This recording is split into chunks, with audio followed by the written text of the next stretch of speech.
Markus pasal 14. Rencana untuk membunuh Yesus. Hari Raya Paskah dan Hari Raya Roti Tidak Beragi akan mulai 2 hari lagi. Imam-imam kepala dan ahli-ahli Taurat mencari jalan untuk menangkap dan membunuh Yesus dengan tipu muslihat. Sebab mereka berkata, jangan pada waktu perayaan, supaya jangan timbul keributan di antara rakyat. Yesus diurapi. Ketika Yesus berada di Betania, di rumah Simon si Kusta, dan sedang duduk makan, datanglah seorang perempuan membawa suatu buli-buli pualam berisi minyak narwastu murni yang mahal harganya. Setelah dipecahkan leher buli-buli itu, dicurahkannya minyak ke atas kepala Yesus. Ada orang yang menjadi gusar dan berkata kepada yang lain, untuk apa pemborosan minyak narwastu ini? Sebab minyak ini dapat dijual 300 dinar lebih dan uangnya dapat diberikan kepada orang-orang miskin. Lalu mereka memarahi perempuan itu. Tetapi Yesus berkata, biarkanlah dia. Mengapa kamu menyusahkan dia? Ia telah melakukan sesuatu perbuatan yang baik padaku. Karena orang-orang miskin selalu ada padamu, dan kamu dapat menolong mereka bila mana kamu menghendakinya, tetapi aku tidak akan selalu bersama-sama kamu. Ia telah melakukan apa yang dapat dilakukannya. Tubuhku telah diminyakinya sebagai persiapan untuk penguburanku. Aku berkata kepadamu, sesungguhnya di mana saja Injil diberitakan di seluruh dunia, apa yang dilakukannya ini akan disebut juga untuk mengingat dia. Yudas mengkhianati Yesus.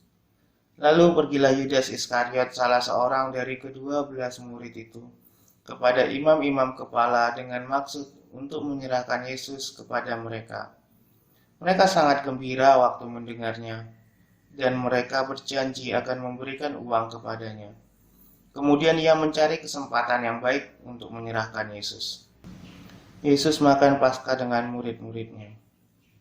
Pada hari pertama dari hari raya roti tidak beragi, pada waktu orang menyembelih domba Paskah, murid-murid Yesus berkata kepadanya, ke tempat mana engkau kehendaki kami pergi untuk mempersiapkan perjamuan Paskah bagimu?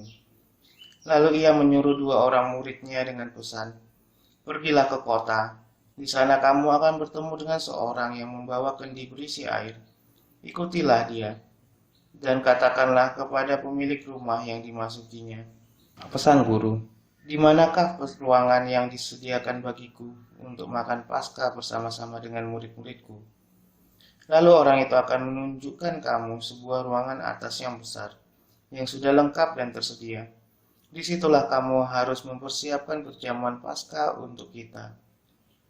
Maka berangkatlah kedua murid itu, dan setibanya di kota didapati mereka semua seperti yang dikatakan Yesus kepada mereka. Lalu mereka mempersiapkan Paskah.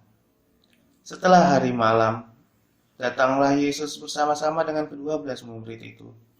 Ketika mereka duduk di situ dan sedang makan, Yesus berkata, aku berkata kepadamu, sesungguhnya seorang di antara kamu akan menyerahkan aku, yaitu dia yang makan dengan aku.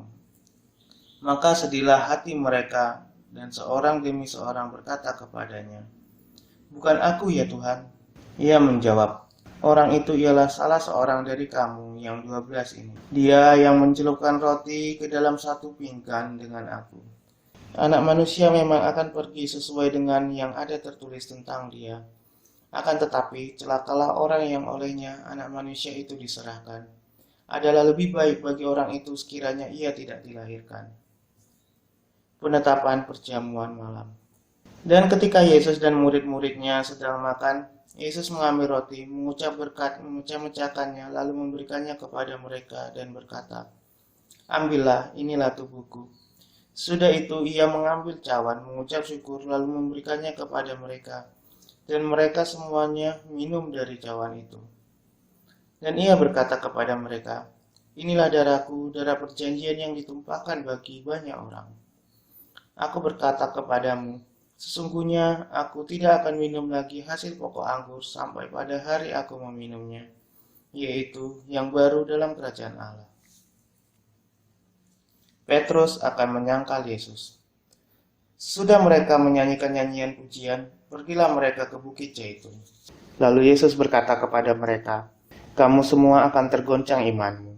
Sebab ada tertulis, Aku akan memukul gembala dan domba-domba itu akan tercerai-berai. Akan tetapi, sesudah aku bangkit, aku akan mendahului kamu ke Galilea," kata Petrus kepadanya. Biarpun mereka semua tergoncang imannya, aku tidak. Lalu kata Yesus kepadanya, "Aku berkata kepadamu, sesungguhnya pada hari ini, malam ini juga, sebelum ayam berkokok 2 kali, engkau telah menyangkal aku 3 kali." Tetapi dengan lebih bersungguh-sungguh Petrus berkata, "Sekalipun aku harus mati bersama-sama engkau, aku tak akan menyangkal engkau." Semua yang lain pun berkata demikian juga. Di Taman Getsemani. Lalu sampailah Yesus dan murid-muridnya ke suatu tempat yang bernama Getsemani. Kata Yesus kepada murid-muridnya, "Duduklah di sini sementara aku berdoa." Dan ia membawa Petrus, Yakobus, dan Yohanes sertanya. Ia sangat takut dan gentar. Lalu katanya kepada mereka, "Hatiku sangat sedih, seperti mau mati rasanya. Tinggallah di sini dan berjaga-jagalah." Ia maju sedikit, merebahkan diri ke tanah dan berdoa supaya sekiranya mungkin saat itu lalu daripadanya. Katanya, "Ya Aba, ya Bapa, tidak ada yang mustahil bagimu. Ambillah cawan ini daripadaku. Tetapi janganlah apa yang aku kehendaki, melainkan apa yang kau kehendaki." Setelah itu ia datang kembali dan mendapati ketiganya sedang tidur. Dan ia berkata kepada Petrus, "Simon, sedang tidurkah engkau? Tidakkah engkau sanggup berjaga-jaga 1 jam? Berjaga-jagalah dan berdoalah, supaya kamu jangan jatuh ke dalam pencobaan. Roh memang penurut, tetapi daging lemah." Lalu ia pergi lagi dan mengucapkan doa yang itu juga. Dan ketika ia kembali pula, ia mendapati mereka sedang tidur. Sebab mata mereka sudah berat dan mereka tidak tahu jawab apa yang harus mereka berikan kepadanya. Kemudian ia kembali untuk ketiga kalinya dan berkata kepada mereka, "Tidurlah sekarang dan istirahatlah, cukuplah. Saatnya sudah tiba. Lihat, Anak Manusia diserahkan ke tangan orang-orang berdosa. Bangunlah, marilah kita pergi. Dia yang menyerahkan aku sudah dekat." Yesus ditangkap. Waktu Yesus masih berbicara, muncullah Yudas, salah seorang dari ke-12 murid itu, dan bersama-sama dia serombongan orang yang membawa pedang dan pentung, disuruh oleh imam-imam kepala, ahli-ahli Taurat dan tua-tua. Orang yang menyerahkan dia telah memberitahukan tanda ini kepada mereka. "Orang yang akan kucium, itulah dia. Tangkaplah dia, dan bawalah dia dengan selamat." Dan ketika ia sampai di situ, ia segera maju mendapatkan Yesus dan berkata, "Rabi," lalu mencium dia. Maka mereka memegang Yesus dan menangkapnya. Salah seorang dari mereka yang ada di situ menghunus pedangnya, lalu menetapkannya kepada hamba imam besar, sehingga putus telinganya. Kata Yesus kepada mereka, "Sangkamu aku ini penyamun, maka kamu dengan lengkap dengan pedang dan pentung untuk menangkap aku. Padahal tiap-tiap hari aku ada di tengah-tengah kamu mengajar di bait Allah, dan kamu tidak menangkap aku. Tetapi haruslah digenapi yang tertulis dalam kitab suci." Lalu semua murid itu meninggalkan dia dan melarikan diri. Ada seorang muda yang pada waktu itu hanya memakai sehelai kain lenan untuk menutup badannya mengikuti dia.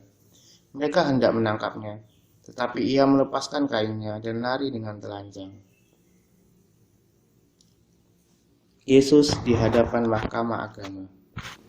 Kemudian Yesus dibawa menghadap imam besar. Lalu semua imam kepala, tua-tua, dan ahli Taurat berkumpul di situ. Dan Petrus mengikuti dia dari jauh sampai ke dalam halaman imam besar. Dan di sana ia duduk di antara pengawal-pengawal sambil berdiam dekat. Imam-imam kepala malah seluruh mahkamah agama mencari kesaksian terhadap Yesus, supaya ia dapat dihukum mati. Tetapi mereka tidak memperolehnya. Banyak juga orang yang mengucapkan kesaksian palsu terhadap dia. Tetapi kesaksian-kesaksian itu tidak sesuai yang satu dengan yang lain. Lalu beberapa orang naik saksi melawan dia dengan tuduhan palsu ini. "Kami sudah mendengar orang ini berkata, 'Aku akan merubuhkan bait suci buatan tangan manusia ini, dan dalam 3 hari akan kudirikan yang lain.' yang bukan buatan tangan manusia. Dalam hal ini pun, kesaksian mereka tidak sesuai yang satu dengan yang lain. Maka imam besar bangkit berdiri di tengah-tengah sidang dan bertanya kepada Yesus, katanya, "Tidakkah engkau memberi jawab atas tuduhan-tuduhan saksi-saksi ini terhadap engkau?" Tetapi ia tetap diam dan tidak menjawab apa-apa. Imam besar itu bertanya kepadanya sekali lagi, katanya, "Apakah engkau Mesias, anak dari yang terpuji?" Jawab Yesus, "Akulah dia. Dan kamu akan melihat Anak Manusia duduk di sebelah kanan Yang Maha Kuasa dan datang di tengah-tengah awan-awan di langit." Maka imam besar itu mengoyakkan pakaiannya dan berkata, "Untuk apa kita perlu saksi lagi? Kamu sudah dengar hujatnya terhadap Allah. Bagaimana pendapat kamu?" Lalu dengan suara bulat mereka memutuskan bahwa dia harus dihukum mati. Lalu mulailah beberapa orang meludahi dia dan menutupi mukanya dan meninjunya sambil berkata kepadanya, "Hai Nabi, cobalah terka." Malah para pengawal pun memukul dia. Petrus menyangkal Yesus. Pada waktu itu Petrus masih ada di bawah, di halaman. Lalu datanglah seorang hamba perempuan imam besar. Dan ketika perempuan itu melihat Petrus sedang berdiam, ia menatap mukanya dan berkata, "Engkau juga selalu bersama-sama dengan Yesus orang Nazaret itu." Tetapi ia menyangkalnya dan berkata, "Aku tidak tahu dan tidak mengerti apa yang kau maksud." Lalu ia pergi ke serambi muka dan berkokoklah ayam. Ketika hamba perempuan itu melihat Petrus lagi, berkatalah ia pula kepada orang-orang yang ada di situ, "Orang ini adalah salah seorang dari mereka." Tetapi Petrus menyangkalnya pula. Tidak lama kemudian orang-orang yang ada di situ berkata juga kepada Petrus, "Engkau ini pasti salah seorang dari mereka, apalagi engkau seorang Galilea." Maka mulailah Petrus mengutuk dan bersumpah, "Aku tidak kenal orang yang kamu sebut-sebut ini." Dan pada saat itu berkokoklah ayam untuk kedua kalinya. Maka teringatlah Petrus bahwa Yesus telah berkata kepadanya, "Sebelum ayam berkokok dua kali, engkau telah menyangkal aku tiga kali." Lalu menangislah ia terseduh-seduh.